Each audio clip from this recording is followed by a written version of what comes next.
DMV 250, sponsored by Visit Williamsburg.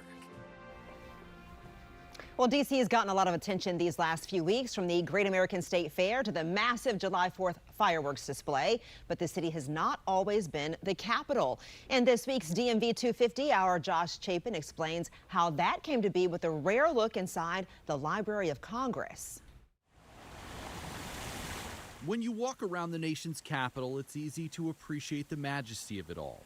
Everything seems to fit perfectly, from the White House to the Capitol, and even the layout of the National Mall. In fact, the White House gets placed farther up, and what you're seeing here is actually pointing towards the other end of the mall. That is Kevin Butterfield, acting chief of the manuscript division at the Library of Congress. These documents explain how the District of Columbia became the D.C. we now know as the capital. Butterfield showed us the writings of George Washington. This letter in particular, he says, was drafted in 1791 by then Secretary of State Thomas Jefferson to be in the first president's voice. In this case, it was never going to be delivered orally, but declaring that Congress has been pleased to invest the president with authority to explore and to chart a 10-square-mile space to become the new capital of the United States. There was a desire to place it centrally, that something like New York was just going to be too far north. Pennsylvania, they had a legitimate case to make that they are centrally located. But Jefferson thought keeping this brand new nation's capital in New York or Philadelphia would just be building on cities that already had a history.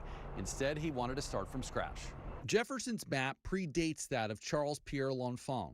His name is widely known for creating the structure of the district we know today. Jefferson was a bit of an amateur at this kind of survey work, but yes, it is all very abstract, to be laid out in the future. The date on this, do we know? The late March 1791. President John Adams made the official proclamation 9 years later, in May of 1800. One of the reasons we talk about the founding generation or the founding fathers isn't because of one blink of an eye thing they did in a moment in time, but because they worked across the entirety of their lives. This is this industrial spirit that has sort of kept us going for 250 years. Hard work and public service. At the Library of Congress, I'm Josh Chapin, 7 News.